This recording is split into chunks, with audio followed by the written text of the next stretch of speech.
On the way to the gym, I asked him if we could stop and get me a Bible, but he assured me he had an extra one at the loft, and that as soon as we walked through the gym doors, everything came to a standstill, and everybody stared. Even Lion came up short, and the intense frown came on his face. "Okay," he grumbled. "I see everybody decided to have Shabbat at the gym this week. Great. I wonder why." He looked pointedly at Elder, who got real interested in a piece of lint on his shirt. "So, Shabbat Shalom, everybody," he said to the room in general, and a chorus of Shabbat Shaloms rang out. "Everybody, this is Butta. Butta, everybody." I gave a little shy wave. There were over 25 people in the room, and they were all staring at me. Lion told me on the way that on the Shabbats he closed the gym down except for family, but he said most times it just ended up being either him and the preacher or him and Elder, and they would, do some intense scripture studying. I wasn't expecting this many people. Plus, he said he wasn't that big on crowds, and I could tell from the frown on his face he was irritated with the amount of people that were here. He took me around and individually introduced me to his men. At least that's what he called them. It was about 10 of them, and they all had wives who, from what I could tell, came because they were curious about me. There was a lot of food. He said at least something good came out of folks wanting to be nosy. Lion left me downstairs to mingle while he took my suitcases upstairs and to take a quick shower. While he was gone, I got to know the people he called his family. The cop from the other day, Adam, was really funny, and he had a sweet wife named Monia who loved to bake. She took me around and showed me each item she had baked. All the weights and workout equipment had been pushed to the side, and several 6-foot tables had been put together to make a big table. According to Monia, I was the guest of honor. She said it was very rare people gathered at the gym for the Shabbat. She said Lion was a big, old hermit. He only liked being around his men and his trainees. He wasn't big on gatherings. I asked her why she thought he was like that, and her answer amazed me. "Well," she said, "look at him. Our people try and make him a god, and he hates it. Adam says that's why he rarely socializes." Lion came back downstairs, dressed in black cargo pants and a black tee with black Tims. I think he really liked black. As me and Mona was talking, our eyes connected over the crowd. He did that tilt thing with his head that said, "Come here." "Ha!" I smiled slightly at him and shook my head. He held up a brand new Bible and gave it a little shake. Damn, he had me. He smiled big, knowing it. "Excuse me, girl," I told Mona. "He has a Bible for me. I'm gonna go grab it real quick." She said, "Oh, okay. I'll talk to you a little later." Hey, boy!" Her and Adam had several kids, and she was already running after one of them who seemed to have something he shouldn't have in his hand. Slowly, I made my way to where Lion now sat straddling a bench at one of the tables. He held the Bible in his hand. I held mine out for it. He shook his head. "You gotta sit next to me first." He patted the bench in between his legs. "Are you using the Bible to extort me?" I asked, smiling down at him with my hand on my hip. "Is it working?" he asked. I looked him up and down before I sat next to him on the bench. "Well then, yes," he smiled down at me before he handed me the brand new copy of the scriptures. "How pastor-like of you," I told him as I rubbed my hand over the book. I felt it. My journey had just begun. As soon as I cracked this book, a whole new world would open for me. I sat in between his open legs, and he sat very close, so his head was literally resting on my shoulder, and he looked down at the book with me. "You ready?" he asked softly. I nodded my head. I couldn't wait to start reading it. It's a perfect size, too, I told him. Perfect for what? He asked. Look, it goes right into my cargo pants pocket. See? I gave him a little demonstration. He chuckled. Lion! The voice of his woman caused both of our heads that had just a minute ago been close together to raise. I'm sorry I'm late. She swept in, removing a beautiful scarf from her neck. Once again, she was dressed to the T's in a cultural pattern dress with the matching head wrap. She was very pretty, but coming in behind her was a young woman that was breathtakingly gorgeous. Shalom, Aki, his girl said, bending down to hug his neck. He gave her one of those one-hand pats on the back, a slight frown on his face. I'm going to go ahead and get dinner set up so that people can start making their plates. She spoke without even acknowledging me. Tatiana. This is Butta. Butta, Tatiana. She gave me such a stanky look. Who? She said. I stood.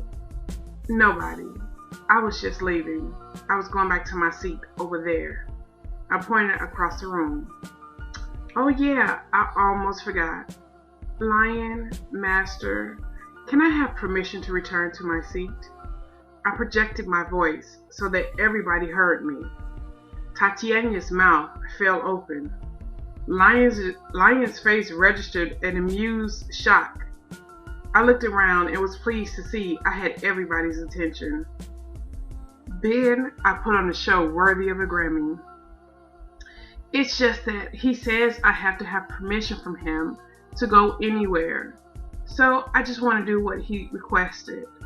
Everybody turned shocked eyes to Lion, but he just stared up at me with a frozen smirk on his face.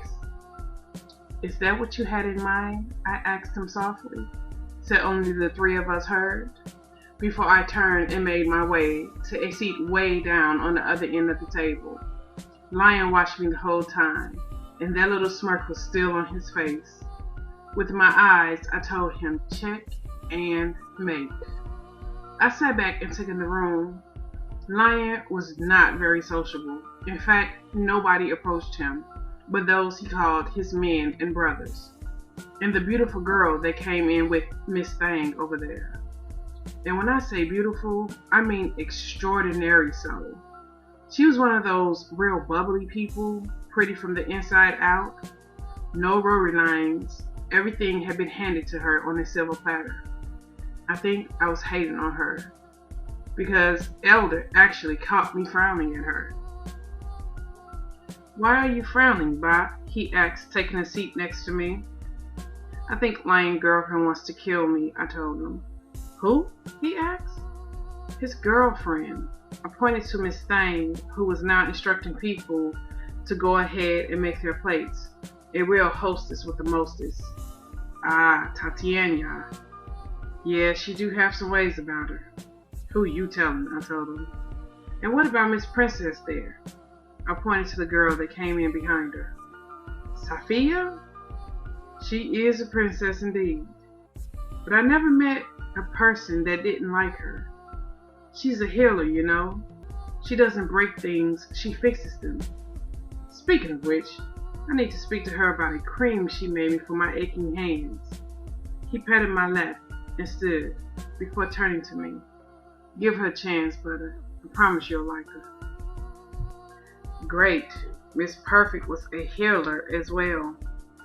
I don't know how long I sat watching these group of people mingle with each other. None of the women who approached me earlier seemed to want to approach me again, not since Miss Tatiana came. Obviously, they were loyal to her. Hey! A puff of pink girly glitter dust sat next to me. Ah, the princess. Hey, I said to her. She wasn't my kind of person. I had to work hard for everything I got. I could tell right off that things came way too easy for the princess here. So, your name is Nuria, right? I turned to look at her. How did she know that name?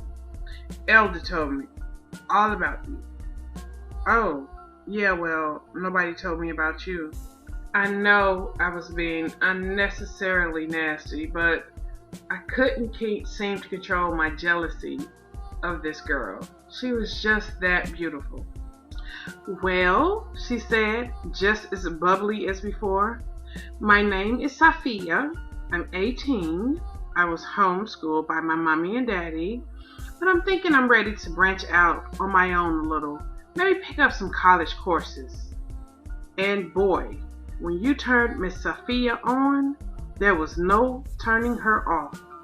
She was not only amazingly beautiful, but from what I can tell from her talk, she was amazingly spoiled. But not as bad as I thought she was.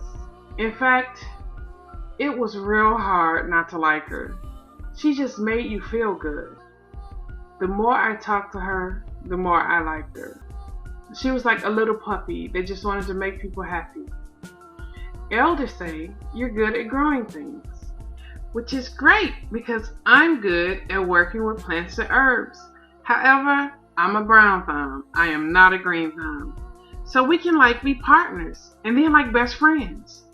I nodded at her because she never stopped for a minute to give me a chance to say anything. I can give you a list of the herbs I need, and then me and you, we can supply all the healing things for the bruise. Isn't that wonderful? And you're so pretty, in a warrior woman kind of way. You're perfect for lying. Her last statement caught me off guard. But before I can ask her what she meant, she slapped upside her forehead. Speaking of which, she began, I forgot to tell you something. She jumped up and retook the seat she had abandoned earlier next to him. I could tell by the grimace on his face that she slightly irritated him too, but there was love in his eyes for her. So he placated her as she talked his ear off. Our eyes met over the crowd. And he did that little thing with his head again, asking me to come here. I shook my head. This time he didn't have nothing to tempt me with. I smiled sweetly at him. He frowned. Lion, come on, hon, sit down and eat. I made you a plate, Tatiana said, pushing him down in a chair where she proceeded to fawn all over him, putting a napkin in his shirt. She even leaned over and cut his meat. He frowned at her, but then his eyes came back to mine, and I held up my eyebrow at him and shook my head before I proceeded to ignore him like I had ignored no one else ever. And it was easy too, thanks to my new friend Princess Sophia. She fluffed her way back to the seat next to me, and for the next hour filled me in on all the gossip, including the fact that Miss Stang had lied to me and was not Lion's woman, although she wanted to be, and was whom everybody assumed he would eventually be with. Still, and maybe Sophia didn't understand this, but if Tatiana played the role of his woman and he let her, then it was all the same to me. You know, there was no difference. The meal stretched out for about 2 hours. I spent most of the time reading my Bible, starting in Genesis. I felt his eyes on me, but I never looked up at him. I just talked to Sophia, read my Bible a little more, and when necessary, I laughed extra at her jokes. At one point, a young man that was clearly in love with her sat down with us, and the three of us talked a little more. When I saw some of the women beginning to clear the table, I got up to lend a hand. I was exiting the kitchen to return to the table, and I walked past Lion, who at that point had his back to me where he sat at the table. But then he turned in his chair and grabbed me, bringing me into his lap. I giggled because the man had caught me clean off guard. He was fast like that. How long you gonna ignore me? He said in my ear, wrapping one of his strong arms around me. Everybody else in the room seemed to fade. His big body can do that. It's like he just blocked out everything. I'm not, I told him, trying to keep a straight face, but it was hard because the look in his eye let me know he was aware of the game I was playing. Yes, you are, and it's making me mad, he growled, as he nuzzled underneath my neck, his beard tickling me, causing me to laugh out. "Oh, it's making you mad? And I don't want to make you angry, do I?" I asked, referring to my Hulk impression. "No, you don't, because I will start smashing stuff." I laughed. "You won't." "I will." He nuzzled underneath my neck again, causing me to erupt in a fit of giggles. Right then, the gym door opened, and a very handsome man in a suit walked in. The look on his face caused Lion to stand up, putting me on my feet. "Lion," the man said, not speaking to anyone else. "Solomon, what's up?" he asked. "I need to speak with you, Ak. It's important." "Excuse us, everybody." He finally addressed the room. "Yeah, sure," Lion said, leading him up to the gym office. Several things happened all at once to let me know this was a common occurrence. King stood up and stretched from where he lay in the center of the ring. Lion's men all got up from the table and went into motion, each one splitting up doing several things. One man went to a room that was off on the side of the kitchen and unlocked it. When he came out, he carried a huge sword that he set on a table.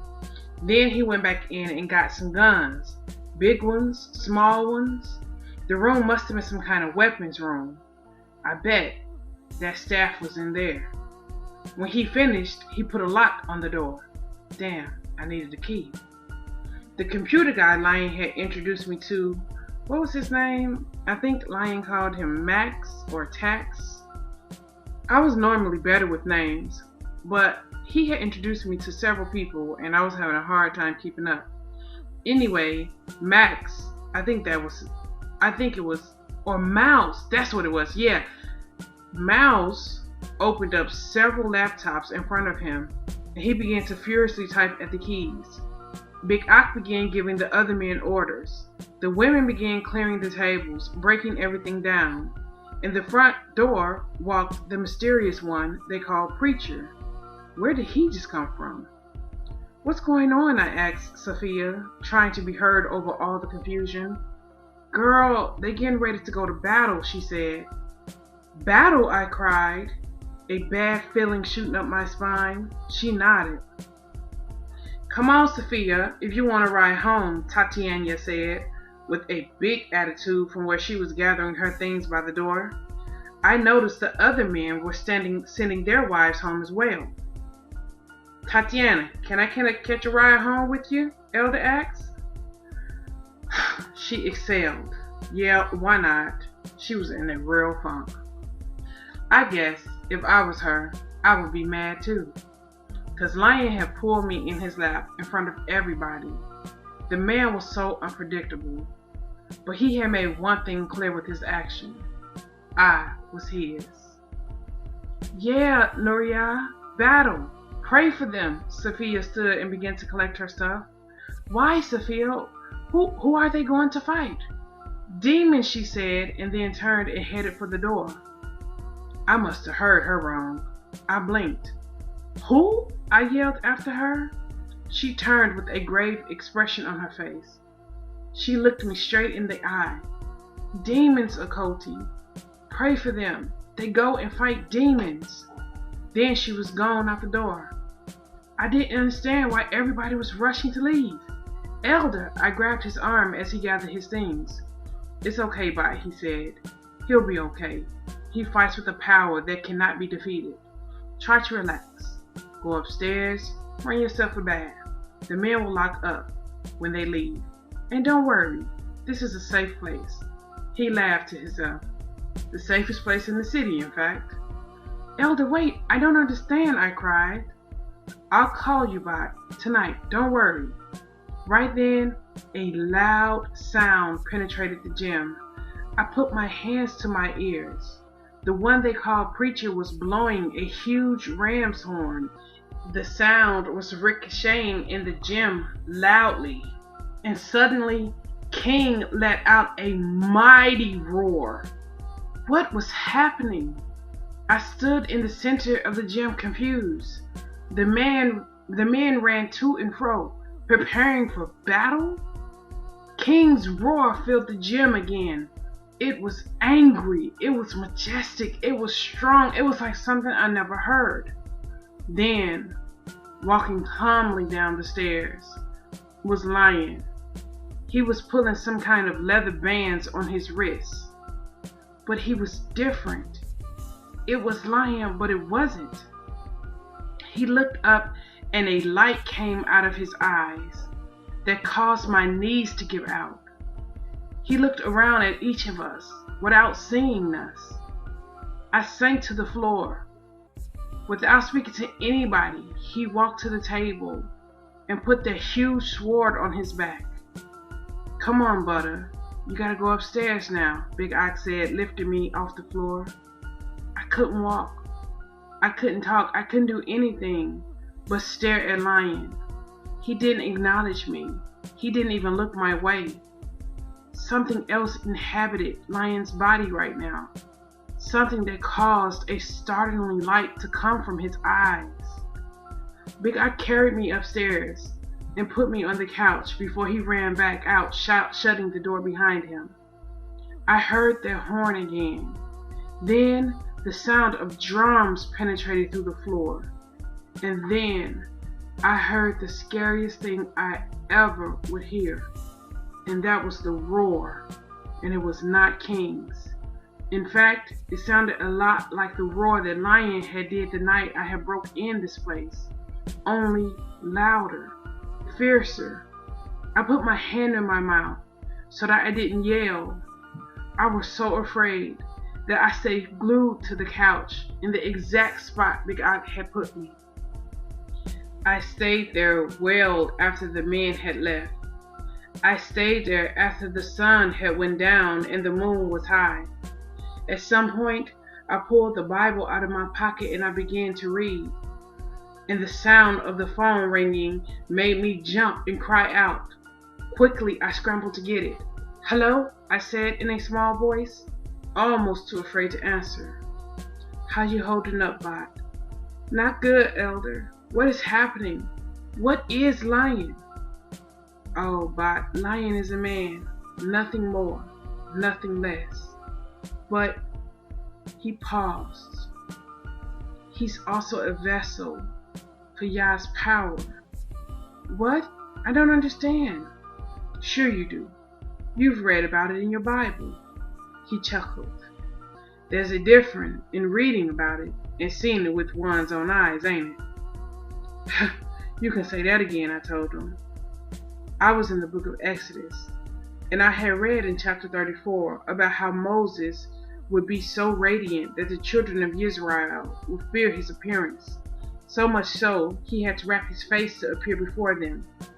I thought about that light that came out of Lion's eyes, and how my legs had gave out. And now I understood what everybody's hurry was to clear out earlier. "Listen, Bot, just try to relax. I'll call you if I hear anything, okay?" the elder said, sounding tired. "Yes, Elder. Thank you." I hung up the phone. And then, y'all, I hit my knees. I prayed for Lion and his men. I prayed for Lovely. And then I prayed for myself because I was torn. I was torn right down the middle. I felt like I had to make the choice between Lovely and Lion, and that thought terrified me.